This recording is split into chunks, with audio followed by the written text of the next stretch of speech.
Building an empire. How Mansa Musa transformed Mali into a hub of wealth, and learning Mansa Musa's leadership as the emperor of the Mali Empire left an indelible legacy, transforming the region into one of the most prosperous and influential in the medieval world.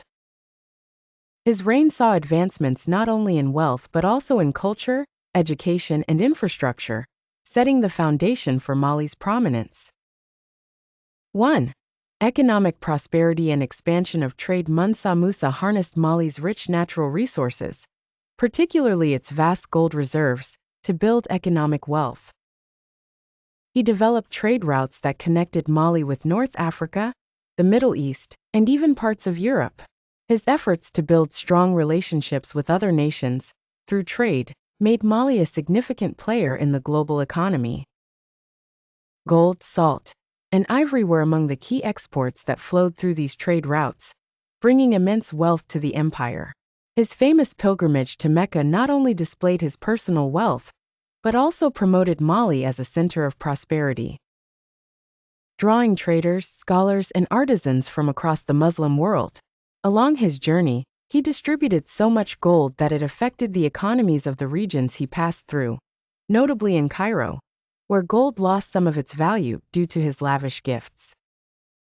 2. Cultural and educational advancement. Mansa Musa understood the power of education and made Timbuktu a center of Islamic scholarship. He invested in building universities, libraries, and madrasas, Islamic schools, attracting scholars from all over the Muslim world. The University of Sankore in Timbuktu became renowned for its extensive library and scholarly community, placing Mali on the map as a hub of intellectual activity. Under his rule, Mali also became a cultural melting pot. He invited architects, scholars, and artisans from Egypt, Andalusia, and the Middle East to contribute to Mali's development, blending different architectural styles and cultural traditions. This diversity enriched Mali's heritage and strengthened its cultural influence. 3. Infrastructure and architectural development. Mansa Musa's investments in infrastructure were significant. He commissioned the construction of grand mosques, such as the famous Djinguereber Mosque in Timbuktu, which still stands today. These structures symbolized Mali's wealth and were built by skilled architects from different parts of the Muslim world, particularly Andalusia and Cairo. Roads and trading centers were also developed to facilitate movement and commerce throughout the empire. These improvements bolstered Mali's trade capabilities, enabling efficient exchange of goods and ideas.